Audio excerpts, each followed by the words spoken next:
Hi, this is Dan Sullivan. I'd like to welcome you to the Multiplier Mindset Podcast. I've been coaching entrepreneurs since 1974, and there's something that really has always struck me right from the beginning, and that is that you can have very, very, very successful entrepreneurs who are amazing in their achievements. They're at the top of their game. They're way out in front of everybody else, and they feel miserable about themselves. They feel like failures. They feel very depressed. And it really took me a long time to get a handle on what was going on in their brain, because this is something that has no reality outside of themselves. Everybody else thinks they're amazing. Everybody else sees them as role models. But inside, they don't see themselves that way at all. So I said, well, how are they actually looking at themselves? And what's their brain actually doing? So I got real interested in this.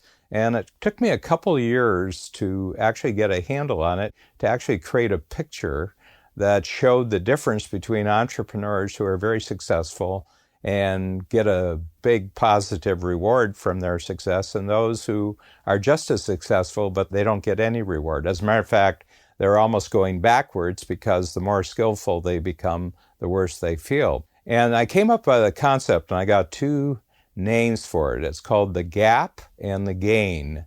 Gap is negative, gain is positive. And what the gap means is that we have a mechanism in our brain which is called the ideal, and it relates to time ahead of us. So when we picture the future for ourselves, we have sort of an ideal in our mind of what movement into the future in terms of progress and initiatives is actually going to produce.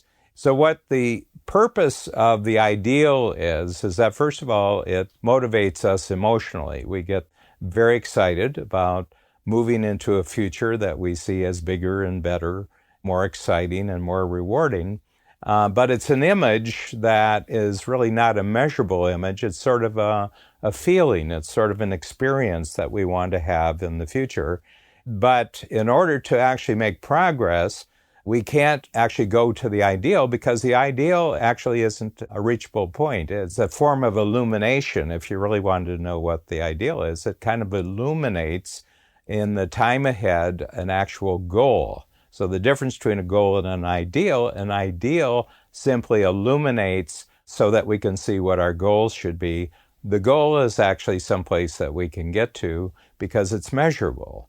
So here's how it works. You look forward, you have an ideal, it throws light, then we have a goal, and we actually make progress towards the goal, and we achieve the goal. So where the gap comes in, the negative aspect of what our brain does, if you reach the point, you actually achieve the goal, and you look at where you are in relationship to the ideal, it's exactly the same as when you started, just like the horizon line. You haven't moved forward, you haven't made any progress. What happens is that people keep measuring their progress, keeps measuring their achievement by the ideal, and it feels like nothing's happened. And that's why everybody outside sees the tremendous progress, but from inside, the entrepreneur, he or she doesn't see anything at all. They put forward enormous skill and talent, and they've worked very hard, and they've used their best intelligence, and they've not made any progress. This demoralizes them. They can feel very, very disillusioned. They have this tremendous problem, is that everybody else outside of them feels like they're very successful, but they're not successful at all inside their own thinking. So that's the gap, and then we move over to the gain. It works exactly the same way. You have an ideal of moving forward that motivates you. You pick a goal, you move towards the goal, but when you get to the goal, you do something very different here than you did in relationship to the first example I gave you, and that is, instead of measuring your progress against the ideal, you turn around and you look backwards from where you started, and then you see enormous progress. So we motivate ourselves forward, we make progress forward, but when it comes to measuring our progress and measuring our achievements, we have to turn around and we see the gain. So you contrast two ways of looking at life between the gap and the gain. One of them only leads to unhappiness. The other one always leads to increased sense of satisfaction, increased sense of confidence. Just based on what I've said here, you should be able to become conscious today, tomorrow, that anytime you're projecting to make a goal, make sure that when you get to the goal, don't measure against the ideal. It'll still be there. It'll still provide illumination, but it's not for measurement.